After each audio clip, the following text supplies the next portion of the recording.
Ishga tushadigan escrow tibbiyot xodimlariga imtiyoz va boshlanadigan eko-stikerlar davri 1-yanvardan nimalar o'zgaradi? Kun.uz sayti o'z an'anasiga muvofiq 2026-yil 1-yanvardan boshlab O'zbekiston qonunchiligida ro'y beradigan ayrim o'zgarishlarni eslatib o'tadi. O'zbekistonda uy-joy xaridi bilan bog'liq firibgarlik holatlari ko'p uchraydi. Bunga 1766 kishi jabrlangan. Credit House ishini System Metal Stroyning prestigi loyihasi ortida 4 yildan buyon sarson yurgan 147 ta oilani va boshqa ko'plab holatlarni misol sifatida keltirish mumkin. Prezidentning tegishli farmoni bilan qurilishda moliyaviy intizomni kuchaytirish va mijozlar uchun xavfsiz muhit yaratish maqsadida escrow tizimi joriy etilgan. Unga ko'ra 2026-yil 1-yanvardan e'tiboran barcha quruvchilar ulush kiritish asosidagi loyihalarini escrow tizimi orqali amalga oshirishi majburiy bo'ladi. Escrow tizimi qanday ishlaydi? Mijozlar hali bitmagan uy uchun pulni quruvchiga to'lamasdan bankdagi escrow hisob raqamiga qo'yadi va bu pullar toki uy bitmaguncha quruvchining qo'liga berilmaydi.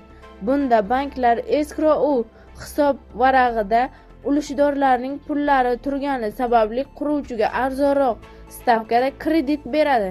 Bu dunyo amaliyotida sinovdan o'tgan yaxshi tajriba. Masalan, 2019-yil yozidan boshlab Rossiya qurilish sohasida ham ushbu tizimga o'tildi.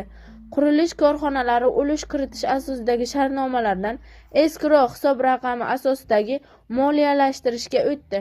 Chunki Rossiyada ham quruvchi bilan to'g'ridan-to'g'ri shartnoma imzolab, keyinchalik kompaniyaning o'z majburiyatini bajarmasligi oqibatida minglab odamlar puliga kuyib qolayotgan holatlar halokatli darajada ko'payib borayotgandi. Escrow tizimi joriy etilgach, bu holatlarga deyarli barham berilgan. 2026-yil 1-yanvardan boshlab Toshkent shahrida ekologik transport tizimi birinchi bosqichda joriy etildi. Bu haqda hukumatning tegishli qarorida keltirib o'tilgan. Hujjatga ko'ra 2026-yil 1-yanvardan boshlab respublikada ishlab chiqarilayotgan avtotransport vositalarining texnik hujjatlarida ularning ekologik sinfi ko'rsatiladi. Bunda sotuvga chiqarilayotgan avtotransport vositalari elektron hisob ma'lumotlarida ularning ekologik sinflari to'g'risidagi ma'lumotlar aks ettiriladi. Ekologik transport tizimiga oid qoidalar buzilganda jarimalar qo'llash 2 yildan so'ng boshlanadi. Eko-stikerlar 3 xil: yashil, sariq va qizil rangda bo'ladi. Dastlab mashinasi sariq yoki qizil stiker olgan haydovchi stikerlar rangini o'zgartirish huquqiga ega. Barcha hududlarda diagnostik markazlar faoliyati yo'lga qo'yilgan. Sariq yoki qizil stiker olgan fuqarolar transport vositalarini shu diagnostik ko'rikdan o'tkazib, stikerlarning rangini o'zgartirishi mumkin bo'ladi. Masalan, qizil stikerni avtomashinalar toza hududiga kirmoqchi bo'lganda bevosita xabar beriladi. Chunki transport vositalarida to'g'risidagi ma'lumotlar va hisobotlar yo'l harakati xavfsizligi tizimida elektron tarzda yuritib boriladi.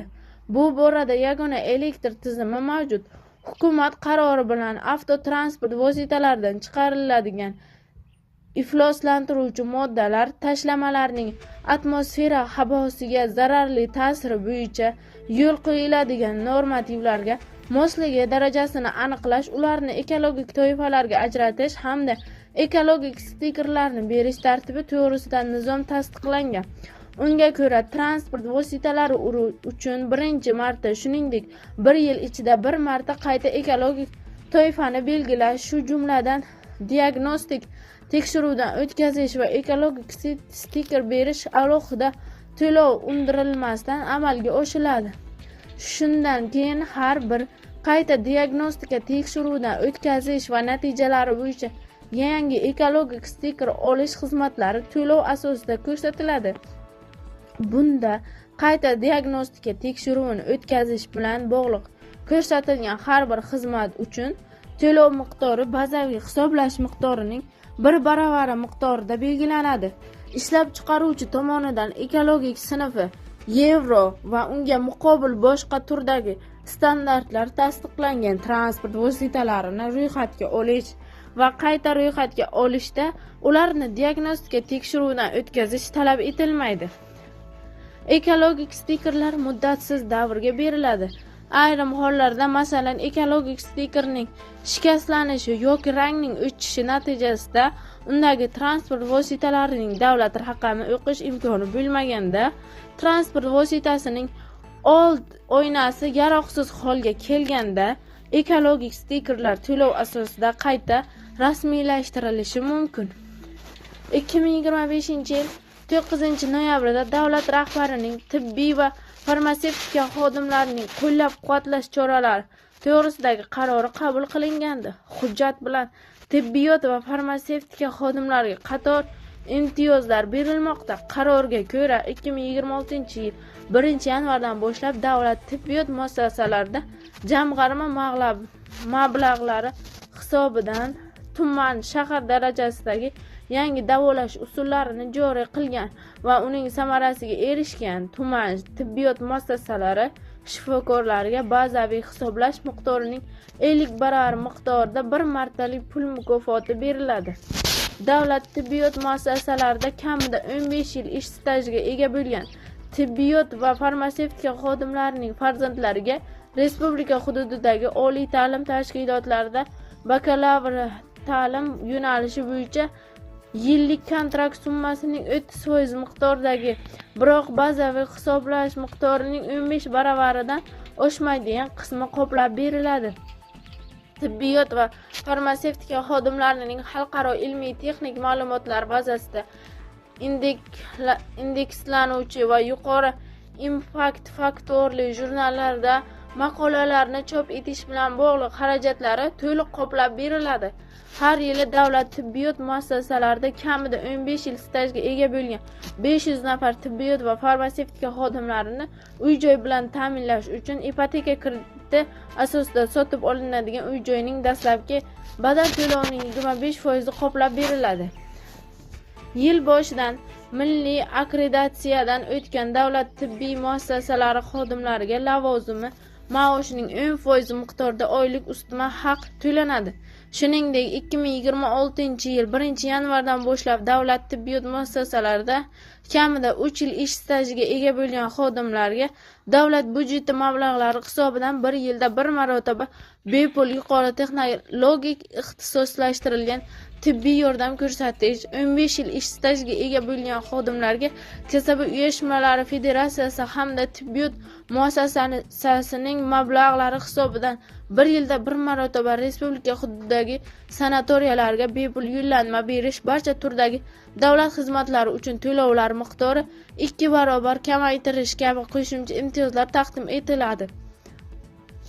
2026-yil 1-yanvardan O'zbekistonda moped va skuterlarni davlat ro'yxatidan o'tkazish shart bo'ladi va ularni boshqarish uchun haydovchilik guvohnomasi talab etiladi. Bu haqda hukumatning 2025-yil 25-oktyabrdagi qaroriga keltirilgan. Hujjatga ko'ra 2026-yil 1-yanvardan boshlab moped va skuterlarni, shuningdek, eng yuqori konstruktiv tezligi soatiga 25 km/dan oshmaydigan, ish hajmi 25 sm dan 3 gacha bo'lgan ichki yondov dvigateliga ega yoki nominal quvvati 0.25 kW gacha bo'lgan kichik hajdagi mototransport vositalarini boshqarish uchun A1 haydovchilik guvohnomasi joriy etiladi.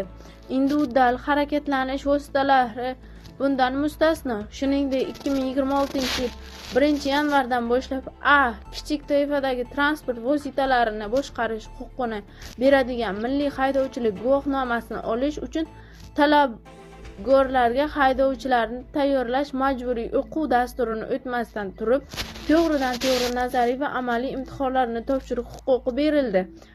Bunda talabgorlarga o'zlarining ixtiyoriga ko'ra o'quv kurslarida onlayn yoki offlayn shaklda o'qishi yoxud mustaqil tayyorlanishi mumkin bo'ladi. Milliy haydovchilik guvohnomasini olish uchun talabgorlardan haydovchilarni tayyorlash o'quv dasturi bo'yicha o'qishni tugatgani haqida guvohnoma talab etilmaydi. A, B, C, D toifasidagi avtotransport vositalaridan birinchi boshqarish huquqini beruvchi milliy haydovchilik guvohnomasiga ega bo'lgan shaxslar A1 kichik toifasidagi transport vositalarini to'g'ridan-to'g'ri boshqarish huquqiga ega bo'ladi. A1 kichik toifasidagi transport vositalarini boshqarish huquqini beradigan milliy haydovchilik guvohnomasini olish nazariy imtihonda 20 ta elektron test savollarida kamida 16 tasida to'g'ri javob bergan haydovchilikka nomzodlar nazariy imtihonni topshirgan deb hisoblanadi va amaliy imtihonda qo'yiladi. Imtihonlarni muvaffaqiyatli topshirgan shaxslarga A1 kichik toifaga kiradigan transport vositalarini boshqarishga ruxsat berilganligi to'g'risida ma'lumot aks etgan milliy haydovchilik guvohnomasi beriladi. 2026-yil 1-yanvardan boshlab har 5 yilda kamida bir marotaba hisob palatasi faoliyatini tashqi baholashdan o'tkazish amaliyoti joriy etiladi. Davlat ijtimoiy sug'urtasi doirasida barcha ish beruvchilar, shu jumladan yakka tartibdagi tadbirkorlar subyektlari tomonidan xodimlarga beriladigan barcha turdagi ta'tillarni, shuningdek fuqarolik huquqiy tusidagi shartnomalarni YMMT IDAKda ro'yxatga olish tizimi yo'lga qo'yiladi. Davlat ijtimoiy sug'urtasining yangi tizimi joriy etiladi.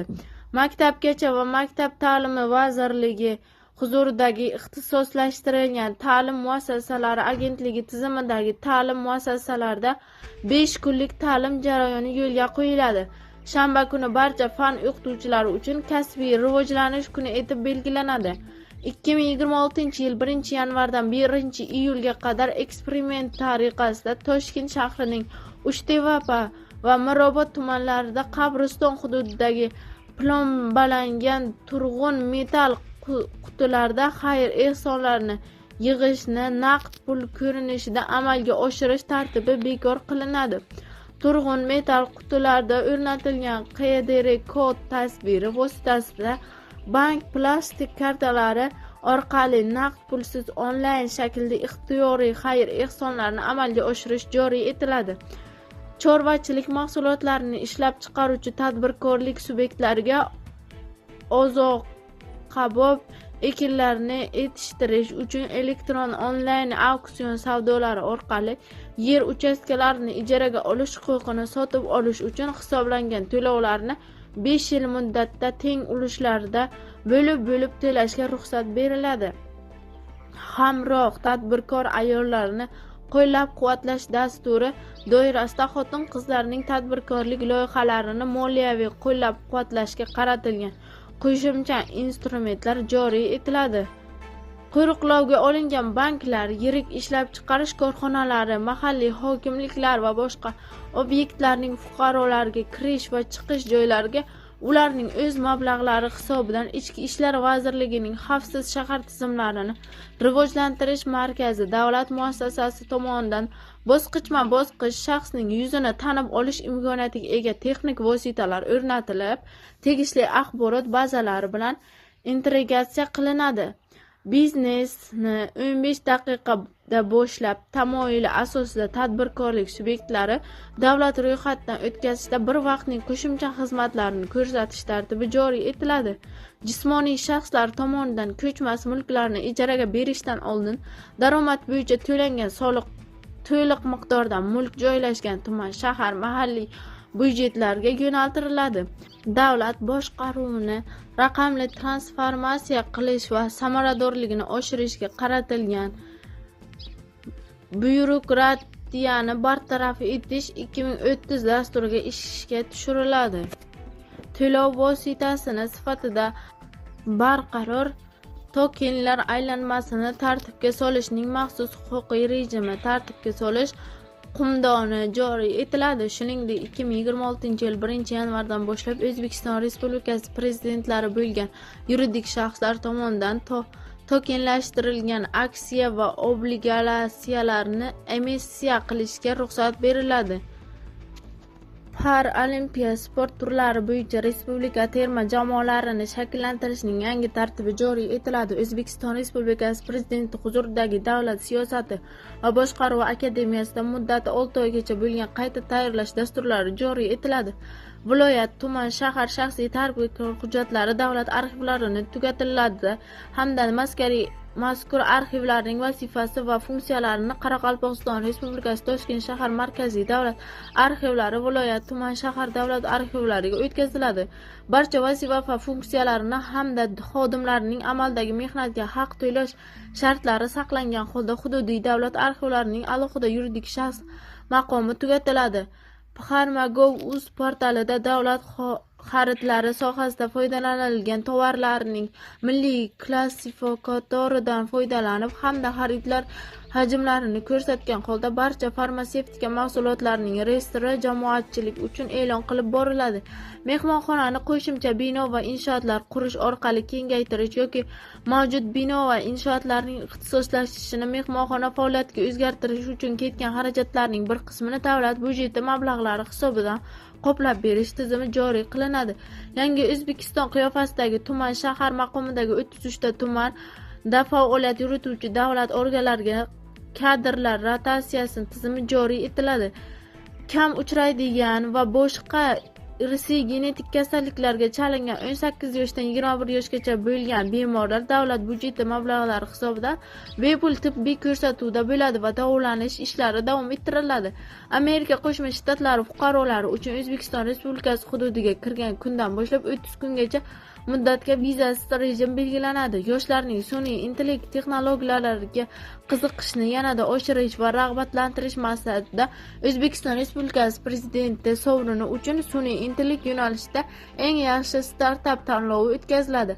Respublika darajasidagi davlat organlari va xo'jalik birlashmalarining markaziy apparatlarida hamda Qoraqalpog'iston Respublikasi Vazirlik Kengashi, viloyatlar va Toshkent shahar hokimliklarda boshqaruv xodimlarining belgilangan umumiy cheklangan soni doirasida rahbarning ma'naviyat va davlat tili masalalari bo'yicha maslahatchilari lavozimi joriy etiladi. Issiqxona faoliyatidan olgan daromadlari joriy hisobot davri yakunlari bo'yicha jami daromadning kamida 60% tashkil etgan tadbirkorlik subyektlari uchun 2028-yil yakuniga qadar ijtimoiy soliq stavkasi 1% etib belgilanadi. Barcha davlat idoralari va ijtimoiy soha muassasalari binolari faqat energiya samaradorlik tamoyillari asosida quriladi va modernizatsiya qilinadi. Kosmik tadqiqotlar va texnologiyalar agentligi tomonidan yer qa'ridan o'zboshimchalik bilan foydalanish, shu jumladan ruxsatnoma ko'rsatilgan hududdan tashqari chiqish, yer uchastkalarini o'zboshimchalik bilan egallab olish hamda ularda bino va inshootlar qurish, mavjud chiqindilarni saqlash, joylarda belgilangan hududdan tashqarida chiqish holatlari aniqlash maqsadida yiliga kamida 3 marta davlat kosmik monitoringi o'tkaziladi. Boshlar fuqarolarning ijtimoiy yordam ko'rsatish bo'yicha murojaati, mahallalardagi oilalar va aholi ma'lumotlarini yuritish hamda mahallalarda aholi bilan ishlash jarayonlari raqamli mahalla platformasi orqali amalga oshiriladi. Har yili umumta'lim maktablari o'rtasida O'zbekiston Respublikasi Prezidenti sovrini uchun Ilg'or muhandislik maktabi milliy tanlovi o'tkaziladi. Vakolat.uz platformasini ishga tushiriladi. Unda davlat xizmatlaridan foydalanish uchun davlat xizmati va natijalarini olish bo'yicha boshqa shaxslarga ishonchnomalarni rasmiylashtirish, yuridik shaxslar tomonidan rasmiylashtirilgan ishonchnomalarni ixtiyoriy ro'yxatdan o'tkazish, barcha turdagi ishonchnomalarning haqiqiyligini onlayn rejimda tekshirish mumkin bo'ladi. Iste'mol va urug'lik kartoshka yetishtirish xarajatlarini moliyalashtirish va qo'llab-quvvatlashning yangi tartibi joriy etiladi. Qishloq xo'jaligi tovar ishlab chiqaruvchilarni tomonidan yetishtirilgan qishloq xo'jaligi mahsulotlari realizatsiyasi uchun qo'shilgan qiymat solig'ining 0 stavkasi joriy qilinadi. Mulkchilik shaklidan qat'iy nazar urug'liklarni yetishtirish va realizatsiya qilish bilan shug'ullanuvchi barcha tadbirkor subyektlari tomonidan raqamli QDR kodli, yo'riqlanmagan hamda ijobiy ekinboplik xulosasidan olinmagan qishloq xo'jaligi ekinlarining urug'larini realizatsiya qilish taqiqlanadi. tibbiy jihozlarni chakana realizatsiya qilish faoliyati uchun litsenziya talabi bekor qilinib, ushbu faoliyat vakolatli organi xabardor qilish orqali amalga oshiriladi. Sayyor soliq tekshiruvi o'tkazishda mobil video kameradan foydalanish majburiy bo'ladi. Mobil video kameradan foydalanmasdan o'tkazilgan tekshiruvlar noqonuniy hisoblanadi. Jismoniy tarbiya sport tashkilotlarining trener o'qituvchilari va yo'riqchi uslublarini hamda sport hakamlariga malaka toifalarini berish bo'yicha davlat xizmatlari ERP sport yagona elektron boshqaruv tizimi orqali proaktiv shaklda ko'rsatiladi. YMMT orqali qayd etilgan mehnat qonunchiligi buzilishini ish beruvchi ishtiroksiz ko'rib chiqish va qonun buzilishi holatlari bo'yicha elektron ma'muriy qaror qabul qilish tizimi joriy etiladi. Xizmat muddatini o'tab olgan ortiqcha bosim ostida ishlaydigan uskunalarni respublika hududida olib kirish taqiqlanadi. Qimmatbaho metallar va qimmatbaho toshlardan ishlab chiqariladigan zargarlik buyumlari va yarim tayyor mahsulotlarni realizatsiya qilish bo'yicha aylanma qo'shilgan qiymat solig'idan ozod qilishga oid imtiyoz hamda oltindan yasalgan zargarlik buyumlarini chakana savdoda sotganlik uchun yig'im bekor qilinadi. Viloyatlarda va Toshkent shahar mahalliy kengashlar sessiyasida hamda majlislar davomida sun'iy intellekt texnologiyalaridan foydalangan holda elektron stenogramma yuritish va avtomatik bayonnomalarni shakllantirish imkoniyatlari yaratiladi. Davlat xizmatiga birinchi marta qabul qilingan davlat xizmatchilari bilan mehnat shartnomasi dastlab 1 yil muddatga tuziladi va keyinchalik faoliyatining ijobiy natijalariga ko'ra mehnat shartnomasi nomuayyan muddatga o'zgartiriladi. Shuningdek, davlat xizmatiga birinchi marta qabul qilinadigan davlat xizmatchilari majburiy davlat xizmatiga kirish maxsus kurslarini va keyinchalik har 3 yilda kamida bir marotaba malaka oshirish kurslarini o'taydi hamda mazkur kurslarning yakunlari bo'yicha ularning nazariy bilim va ko'nikmalari diagnostikadan o'tkaziladi. Davlat xaridlarini amalga oshirishda ekologik va mezonlar eng yaxshi taklifnomasini tanlash va tenderlarga xarid qilish hujjatlarini majburiy tartibda kiritiladi. Majburiy raqamlarni markirovlash qoidalarini buzish holatlari soliq organlarining axborot tizimi orqali aniqlash bo'yicha masofaviy soliq tekshiruvini o'tkazish tartibi joriy etiladi. Kambag'al oilalarning a'lo baholarga o'qiydigan farzandlarining O'zbekiston kasaba uyushmalari federatsiyasi tizimidagi oromgohlarda dam olish va sog'lomlashtirish xarajatlari bolalarni sog'lomlashtirish va aholini salomatligini tiklashga ko'maklashish jamg'armasi mablag'lari hisobidan to'liq qoplab beriladi. Umumiy o'rta ta'lim tashkilotlarining direktor jamg'armasi mablag'lari hisobidan direktor va o'rinbosarlariga faoliyat samaradorligi ko'rsatkichlari KPI natijasiga ko'ra bazaviy tasodif stavkalariga nisbatan tegishlicha 20 va 10% miqdorida har oylik ustama belgilanadi. Statistika organlarida sun'iy intellekt texnologiyalaridan foydalangan holda hisobotlarni topshirishnoma korxona va tashkilotlarga maslahat beruvchi maslahatchi sun'iy intellektga asoslangan interaktiv xizmati foydalanuvchilarga statistika ma'lumotlarini tez izlab topishga ko'maklashuvchi tahlilchi sun'iy intellektiga asoslangan konsultativ xizmati hamda statistik kuzatuvchilarni telefon yordamida o'tkazish imkonini beruvchi KAL markaz faoliyati joriy etiladi. Pishgan xom g'isht ishlab chiqarishda yer qa'ridan foydalanganlik uchun soliq stavkasi 2025 yil uchun belgilanadi. Yan stavka nisbatiga 2 baravarga oshirilgan holda qo'llaniladi hamda 2027 yildan bosqichma-bosqich qo'shimcha ravishda oshiriladi. Chiqaruvchilar tomonidan o'zlari ishlab chiqargan tovarlarni taklif etishning ochiq va shaffof ishlab chiqaruvchilar ekotizimi joriy qilinadi. Pulli xizmatlarni ko'rsatish uchun yetarli imkoniyatlarga ega suzish havzalari o'zini o'zi moliyalashtirish tartibiga o'tkaziladi. Sport maktabi va ixtisoslashtirilgan sport maktabida suv havzalari joylarida joriy etiladi. Pulli xizmatlar uchun to'lovlar miqdorini mustaqil belgilash huquqi beriladi.